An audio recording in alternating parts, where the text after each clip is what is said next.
I'm super excited to have my guest, Jenny Rios, with me today. Jenny, thanks for being a guest on the Profit Builder blog. My pleasure. So today, Jenny is going to be talking with us about how do you navigate a situation where, as a contractor, you get an incomplete, let's say, set of plans from an architect or a designer that you now have to bid against or build against.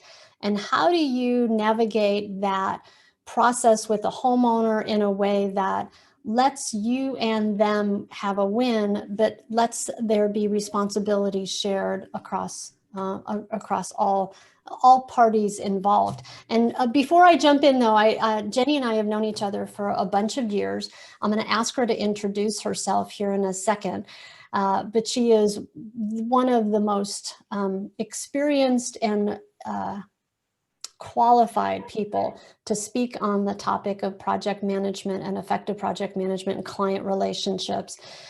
She is very good in communication, and she's very detailed in the way that she approaches how to navigate and manage a project so that it creates a huge success on both sides for everybody. So Jenny, I'm super excited to have you here, but will you tell people a bit about you and what you do and your background, and then we'll kind of launch into my questions. Sure.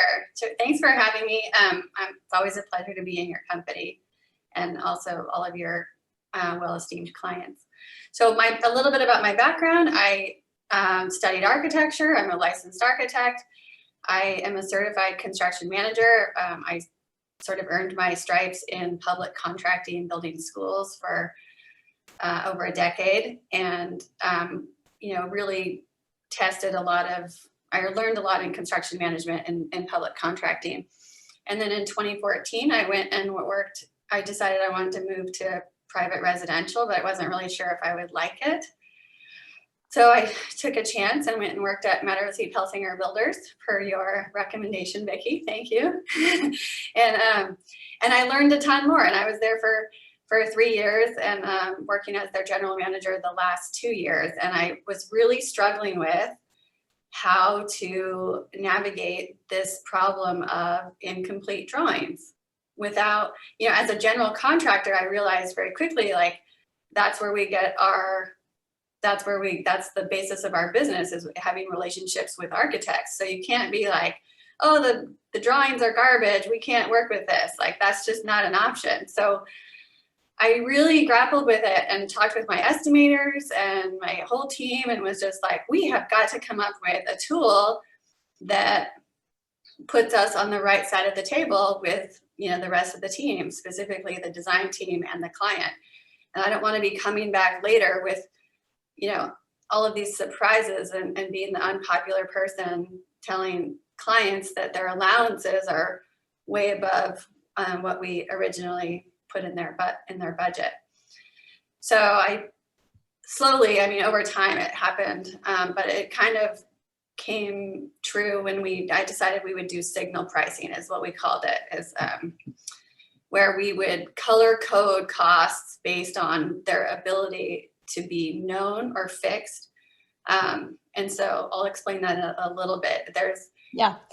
So one of the things I love about Jenny, for you guys, that you're gonna get so much from here today. One of the things I love about you is that you see a problem and then you go, okay, what's the source of that problem? Like, because problems show up here, and then your brain goes, what's the source of that problem? And what can we put in place at the source of where that problem happens in order to not have that problem happen here, which is what we all need when we're faced with reoccurring breakdowns. Because I hear this all the time from contractors of, I've got an architect or a set of plans that is incomplete, and I've got a homeowner who's kind of pushing on the architect about not wanting their fees to be too high. And then so it goes to the general contractor, who has to bid it sort of incomplete and not completely flushed out, or a homeowner who hasn't made the decision.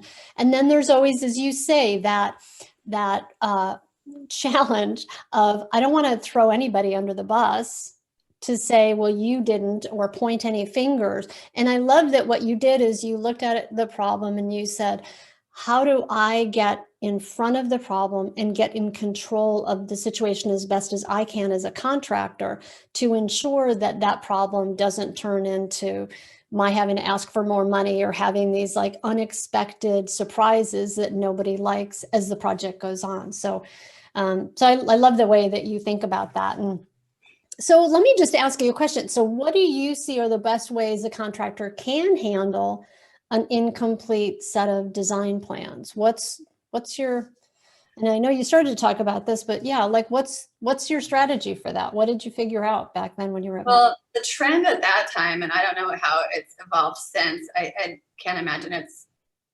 completely resolved itself, but the trend was that we would get, like schematic or very, design development plans, nothing close to a construction set of plans. I mean, clients just didn't have the patience or the appetite to just pay those design fees to get a complete set of plans. Very few clients, as recent as last year.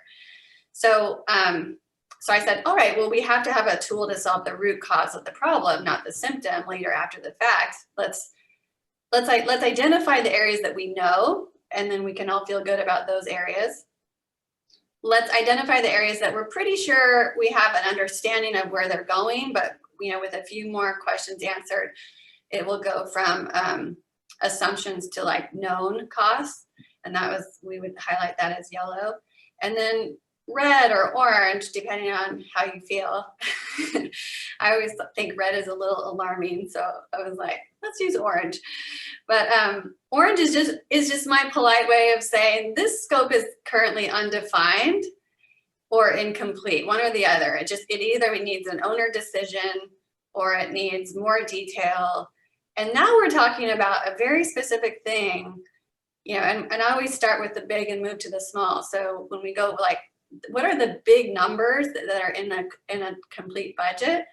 We start with the big numbers, make sure we understand that scope of work as in as much detail as we can, and then move to the smaller things. But I just saw so many trends of like all these allowances in there, and the allowances were generally, as a builder, I recognize you're in a tough spot, because if you show it too high, like what you think it's going to be, you may not get the job, because then you're like too honest about, well, this is what I think the designer and architect wants, is there's really highly labor intensive customized detail that more than likely the architect wants and the owner wants. If I put in the real number, I might not get the job.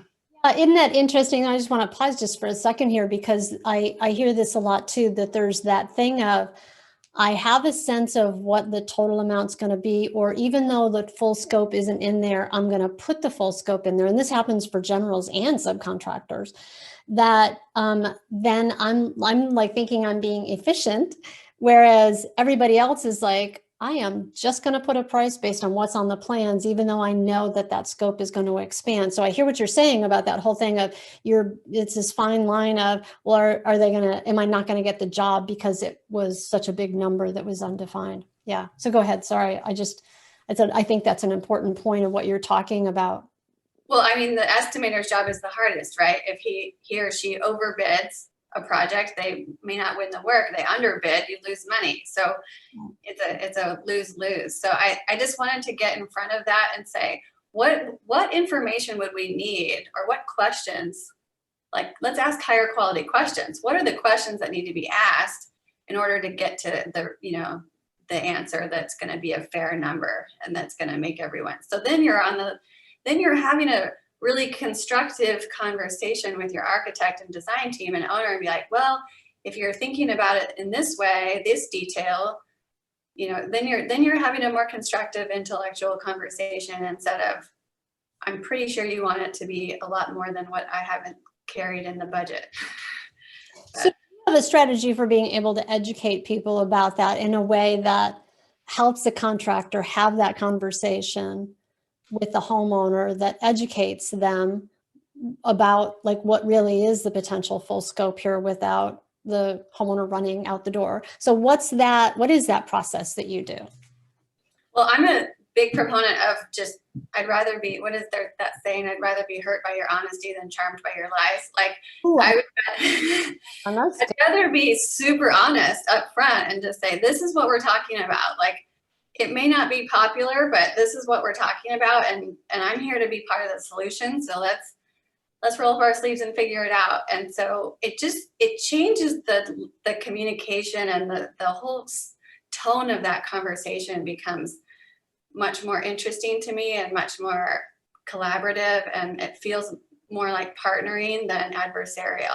And that's a much better place to come from, not just professionally, but just in it, like, I feel much better about waking up every day and partnering with my teams. Yeah. Yeah. So talk about your tool a little bit, will you? Because what Sure. saying is this tool that you have, that you can have these conversations at the front end, that have these more collaborative conversations, let there be more honesty and more revealing clarity for everybody about what's really happening or what the potential happening is on a project. So can you just describe that process? And Sure. So as we develop a budget, we start with very conceptual cost of square foot type conceptual budget, but then you move into a level of detail for every project that goes by the different CSI divisions and the cost codes. And so I just ask that each division or each cost code get color coded into green, yellow, or orange. So green means it's a visual representation of, we understand this scope of work, we're clear, we know what we're building, no questions, we can move on.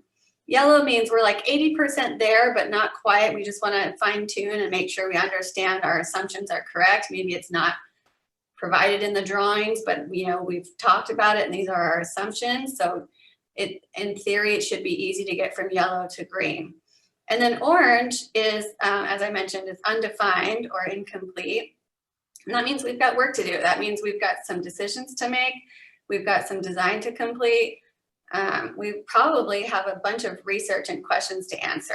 And so then we're like doing that. So for each of the categories, I color code those. And then of course I provide an executive summary of like, what percentage of this budget is green, yellow, and orange? Yeah. So then I'm like, now as an owner, I understand my risk, right? I understand like, well, 50% of it is known. That's probably good. 20% of it is yellow. We can move that into, now I've got something to work with. But if 80% of my budget is orange, we have work to do. So how do you navigate, because there's some people could perceive that as, here's my CYA document. And you have a completely different approach to it, which is, how do you create shared responsibility with the homeowner and the architect in that document, so that it's not just, here, I'm going to give this to you and let you know where you're short or where you have to make decisions. How do you get the rest of the team to take ownership and responsibility and shared responsibility for sort of the condition, if you will, of that scope of work? But then the very next step is to collectively, as a team and with the owner, decide which are the line items that are most meaningful to the project and to us. Like, what do we collectively agree are the line items that we want to get from orange to yellow or green? And we can decide on those. And we might be totally comfortable going to contract with some amount of the budget being orange. But then we're all on the same page, eyes wide open, super cognizant of what we're doing, and we have a plan that we're working towards. So if we pick 4 or 5 line items that are really tricky, we're going to say, we're going to put our effort towards these 5 line items, and we're going to do our best to resolve these things that are complex and will also ideally help the construction move faster if we make these decisions. But as you know, a builder can only build as fast as he or she knows what she's building. Right. Yeah. And the more you know, the less time you're going to take to do it. Because otherwise you're making it up as you go along, right? Yeah. So do you get agreement from the homeowner and the architect about that shared responsibility at the time that you're having that conversation? Because I think that agreement thing is such an important piece of us having or holding accountability for ourselves. It's super important. Otherwise you get into this. right? And it's like, oh, it's not me, it's you, it's not you, it's me. And like, it really needs to be like, you know, like lock eyes, like we agree, this is what we're doing. Yeah. Yeah. Well, that's great. Can you, I know that you're gonna share this tool with, Yeah, I'm happy. which is awesome. I really appreciate that. I'm sure that people get a lot of value out of it. Can you just describe the tool a little bit that you use, that you're sharing with people, that helps them navigate this process? So I understand the orange, what did you say? Orange, yellow, and green. But how does that tool, how can a contractor use that tool? So it's a basic spreadsheet that's organized by the CSI codes, cost codes. And then it just has like a pre-format, it's a template so that you can color code it. And then it has an executive summary top sheet that kind of shows the delineation of where the costs fall, or the, you know, and the idea is that it develops over time. So it's not going to stay exactly the same. It's going to develop hopefully over not too long, hopefully over a couple of months before it goes to contract. But then when you're in pre-construction, now you've got a tool where you can actually actively like have a conversation about specific line items and then take it to the next level. Awesome. Awesome. Well, thank you. I think that's great. And it's very generous of you to share it with people here on the video. So thank you. I will put a link down here at the bottom where people can get that. And Jenny, when can you just share with people what's the best way that they can get a hold of you if they have questions or they want to find out more about what you do? Sure. I guess email is probably the easiest. It's Jenny with a Y, Jenny@JennyRios.com. Great. Cool. Well, thank you. Thanks again for being here. Hey, make sure if you're listening, download this great resource that Jenny has shared with you. Even if you're a subcontractor, there's probably a way that you could use this tool and modify it for yourself. So again, Jenny, thanks so much for being here. My pleasure. Always like to help. Yeah. Yes. Okay. I hope you enjoyed today's video. If you're interested in finding more ways to grow your contracting or interior design business, I encourage you to check out my book, The Profit Bleed: How Managing Margin Can Save Your Contracting Business. The Profit Bleed gives you not only a roadmap for how to increase your bottom line profitability in your business, but it will also give you a lot of tools and resources that are free that you can download to help you implement what the book is talking about. So make sure to check it out. It's theprofitbleed.com, and you can order it, or you can order it directly on Amazon. I look forward to seeing you next time on The Profit Builder.